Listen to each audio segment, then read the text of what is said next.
दोस्तों, इस news channel पे आपका स्वागत है। और देखिए मोहरा की सियासत यूपी में कैसे चल रहा है, आगे देखिए। बीजेपी में लखनऊ से लेकर दिल्ली तक मचे दंगल ने विपक्षी दलों को भी इन दरारों से झांकने का मौका दे दिया है। सपा मुखिया अखिलेश यादव बार बार और लगातार मीडिया के माइकों पर लखनऊ बनाम दिल्ली के संग्राम का मुद्दा उछाल देते हैं और ऐसा ही हुआ फिर एक बार। लेकिन इस बार अखिलेश यादव ने केशव मौर्य को दिल्ली का मोहरा बताते हुए कह दिया कि उनका पासवर्ड दिल्ली के पास है। आप समझ रहे हो कौन मोहरा है? सुनने में आया कि मौर्य जी मोहरा हैं, दिल्ली के वाईफाई के पासवर्ड हैं। अगर दिल्ली वाले किसी से मिलते हैं तो लखनऊ वाले भी मिल लेंगे किसी से। तो बताओ सरकार चलेगी ऐसे? क्या सरकार चलेगी? और जिन्होंने बिगाड़ा है सब कुछ, क्या वो लोग ठीक करेंगे? कभी तल्ख तेवर तो कभी मॉनसून वाला ऑफर। अखिलेश यादव और केशव मौर्य के बीच वार पलटवार की राजनीति इस बार मोहरा बनाम मोहरा तक पहुंच गई। अखिलेश यादव ने केशव मौर्य को दिल्ली का मोहरा बताया तो केशव मौर्य ने अखिलेश यादव को कांग्रेस का मोहरा बताते हुए कहा कि कांग्रेस का मोहरा बन चुके सपा बहादुर श्री अखिलेश यादव जी भाजपा को लेकर गलत फहमी पालने, अति पिछड़ों को निशाना बनाने, अपमान करने की जगह सपा को समाप्त होने से बचाने पर ध्यान दें। भाजपा 2027 में 2017 दोहराएगी। फिर वही शगुफा चालू है, कल हट जाएंगे, दो गुट हो गया, दिल्ली वाले हटा रहे हैं, लखनऊ वाले कर रहे हैं, कुछ नहीं। एक दूसरे से सब लोग। आप बताइए कि अगर वीडियो को कहीं चार्ज में अपने इलाके में ले जाना है तो किससे मिलेगी? कांग्रेस से, सपा वालों से, जो विभाग के मिनिस्टर है उनसे मिला जाएगा। अगर स्वास्थ्य संबंधी कोई मामला है, कोई मरीज सीरियस है, नहीं भर्ती हो पा रहा है, तो स्वास्थ्य मंत्री से ही ना मिला जाएगा। तो ये सब अटकलें जो लगाई जा रही हैं निराधार है, ऐसा कोई बात नहीं। बहरहाल अखिलेश यादव और केशव मौर्य के बयान के बाद उत्तर प्रदेश की सियासत फिर गर्माती दिख रही है।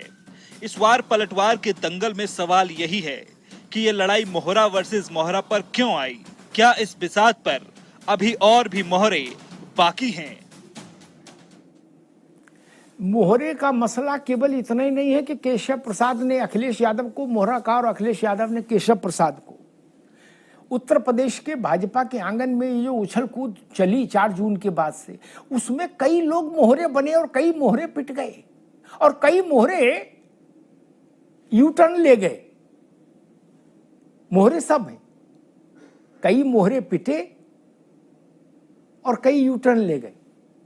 इस वक्त यू टर्न लेने वालों का प्रवाह ज्यादा है। मेहमानों से आपका परिचय करा दें। प्रमोद मिश्रा जी हैं, भारतीय जनता पार्टी के प्रवक्ता, प्रमोद जी का स्वागत है। कीर्तिनिधि पांडे जी हैं, समाजवादी पार्टी के प्रवक्ता, कीर्तिनिधि जी का स्वागत है। प्रेम नारायण सिंह हैं, कांग्रेस के प्रवक्ता, प्रेम जी का स्वागत है। नावेद शिकोह राजनीतिक विश्लेषक हैं, नावेद भाई का बहुत बहुत स्वागत। नावेद जी, ये तो खुल्लम खुल्ला मोहरे आ गए सामने, एक दूसरे को बता दिया।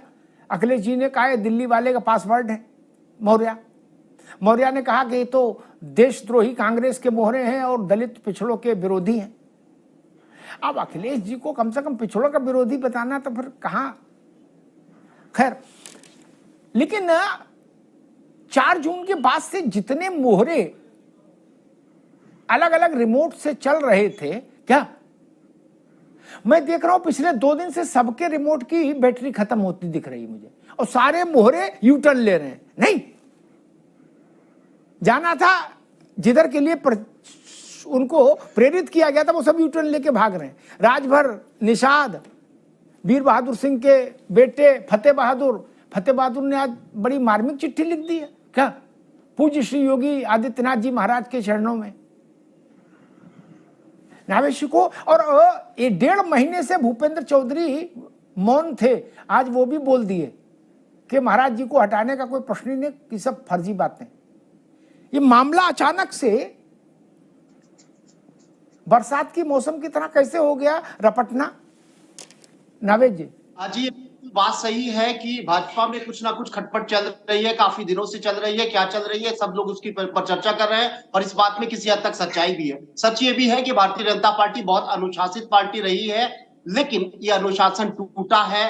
पार्टी के भीतर कहीं ना कहीं झगड़ा चल रहा है, दो लॉबी है, दोनों मजबूत लॉबी हैं, एक दिल्ली की एक लखनऊ की, और इसके बीच में अलग अलग लोग बटे हुए हैं। वो बयानबाजी कर रहे हैं इस तरह की कि वो जस्टिफाई हो रहा है कि कुछ चल रहा है। अब ये ज्यादा चल रहा है या कम चल रहा है, ये अलग विषय है। अब इस मामले को संभाल लिया जाएगा, जैसा कि आप कह रहे हो कि संभलता नजर आ रहा है, तो ये भी अलग विषय है कि संभाल पा जाना आसान है या नहीं संभल पाएगा। लेकिन ये बात बिल्कुल तय है कि किसी भी दल में, किसी भी सरकार, सत्तारूढ़ सरकार में जब पार्टी में दो धड़े बन जाते हैं और आपस में टकराव चलने लगता है तो पार्टी का बहुत नुकसान होता है। और सत्तारूढ़ पार्टी जब चुनाव होता है तो हार जाती है, सत्ता से बाहर हो जाती है। ये पूरा इतिहास है। समाजवादी पार्टी में मारकाट हुई थी चचा भतीजों के बीच में, एंटी इनकम्बेंसी बहुत ज्यादा नहीं थी अखिलेश यादव की जब सरकार थी। कुछ उन्होंने बेहतर काम किया था, जनता पसंद कर रही थी, लेकिन बुरी तरह वो हार गए क्योंकि आपस में पार्टी में झगड़े हो रहे थे, वो चचा भतीजे के बीच में थे। यही कल्याण सिंह के समय हुआ था। भारतीय जनता पार्टी बहुत मजबूत थी, उत्तर प्रदेश में भी, देश में भी, अटल जी प्रधानमंत्री थे, लेकिन जब खटपट हुई तो पार्टी बहुत पीछे चली गई थी दशकों तक। यही बसपा में भी हुआ था। तो भाजपा में अगर ऐसा हो रहा है और उसको नहीं संभाला जा सका अगर, तो हालांकि ये बात आपने सही कही, संभालने की कोशिश हो रही है और ये संकेत सामने आ रहे हैं कि मामला थमता नजर आ रहा है, क्योंकि उनके साथ संघ है। संघ बहुत अनुशासित, एक बहुत बड़ा संगठन है। पार्टी में बहुत इस तरह के कुछ लोग हैं जिसको संभालने की कोशिश कर रहे हैं, कोऑर्डिनेशन हो रहा है, आपस में डैमेज कंट्रोल करने की कोशिश की जा रही है। इससे पहले भी आपको याद होगा प्रधानमंत्री जी लखनऊ में आए थे और राजभवन में रुके थे 2 दिन तक और मामला संभल गया था। संघ के कई नेता आए थे। इससे पहले भी केशव और योगी जी के बीच खटपट चल रही थी। लेकिन मैं एक महत्वपूर्ण बात कहना चाहता हूं कि अखिलेश यादव गलती कर रहे हैं। अखिलेश यादव राजनीतिक गलती कर रहे हैं। देखिए होता क्या है कि हम अगर झगड़ा कर रहे हैं और हमारे घर में झगड़ा हो रहा है, हमारा प्रतिद्वंदी, हमारा दुश्मन या हमारा पड़ोसी उसके मजे लेने लगता है तो हम झगड़ा रोक देते हैं और वो एनर्जी हम अपने प्रतिद्वंदी की तरफ लगाने लगते हैं। आप जो लगा रहे हो टीवी पर या टीवी पे चल रहा है कि केशव वर्सेस अखिलेश, यही कल चल रहा था कि केशव वर्सेस योगी आदित्यनाथ। यानी आपने उस झगड़े को शांत करने के लिए उसमें मजे लेने लगे, जब मजे लेने लगे तो वो थमने लगा। ठीक है नावेद भाई, जनता पार्टी लोग इसको संभालने की कोशिश कर रहे हैं। अभी रुकना होगा नावेद बाबू, मैं आता हूं दोबारा आपके पास। मुझे लगता है उत्तर प्रदेश के इस झगड़े झंझट के नावेद बाबू, ये लखनऊ में जो लोग हैं उनको इस बात को इस दृष्टि से भी देखना चाहिए। 2 सबसे बड़े थर्मामीटर हैं। क्या आप इस चक्कर में ना पड़ो, क्योंकि संघ से तो आप पता भी नहीं कर पाओगे कि वहां क्या उनके मन में है ना। वो तो एएनआई पर मिलते नहीं कभी, न ट्विटर पर हैं जिनको फैसला करना। लेकिन 2 बड़े थर्मामीटर हैं उत्तर प्रदेश के, संजय निषाद और ओम प्रकाश राजभर। क्या दोनों के 2 दिन के वक्तव्य सुन लीजिए, उसके बाद चादर तान के सो जाइए बढ़िया दाल चावल खा के। कहीं कोई अब टेंशन नहीं है। डैमेज कंट्रोल हो गया, न डैमेज ही नहीं हो पाया, कंट्रोल तो पहले ही हो गया। अगर राजभर माइक पर ये कह रहे हैं कि 5 साल पहले भी योगी महाराज जी को हर हफ्ते हटाने वाले योजनाएं बनाते थे, सिगुपा छोड़ते थे, सब टाइम फिस हो गया, कुछ नहीं, योगी महाराज चल रहे हैं। क्या ये कच्ची गोली नहीं खेले, ये लोग कांशीराम की चेले हैं। ये सब जानते हैं कि हवा किधर बह रही है। इसीलिए मैंने शुरुआत में कहा था कि पिछले 48 घंटों ने उत्तर प्रदेश में भाजपा की राजनीति में बड़ा परिवर्तन किया है। जितने जो 2, 4, 5 चेहरे थे जो इधर उधर फुदक रहे थे, वो सब लोग यू टर्न ले गए। योगी लखनऊ से दिल्ली के लिए चले हैं, उससे पहले सारे जरूरी यू टर्न हो गए। ये छोटी बात है क्या। और अब दिल्ली में उस पूरे मसले का एक मुझे लगता है निर्णायक समाधान आएगा सामने। खैर कीर्ति निधि जी, आपने आपके अध्यक्ष जी ने केशव मौर्य को दिल्ली का वाईफाई का पासवर्ड और दिल्ली का मोहरा बता दिया। केशव मौर्य कह रहे हैं कि अखिलेश यादव तो परंपरागत रूप से दलित और पिछड़ों के विरोधी हैं, बताइए मैं पिछड़े वर्ग का नेता और मुझे पासवर्ड बता रहे हैं। उन्होंने कहा ये तो खुद कांग्रेस के पासवर्ड है। पांडे जी, ये मामला बड़ा नीचे आ गया। बोले तू किसका पासवर्ड, बोले तू किसका पासवर्ड नहीं। और आजकल सारा खेल पासवर्ड का ही है, ये भी आप जानते हो भैया। जी अवतार जी, इस बात में कोई दो राय नहीं है कि केशव प्रसाद मौर्य जी जो खिलाफत कर रहे हैं, जो बगावत की हु आ रही है, जो लगातार उनके अंदर की इच्छा है कि उपशब्द उनके आगे से हट जाए, मुख्यमंत्री बन जाए, इसके लिए लगातार वो प्रयास करते रहते हैं।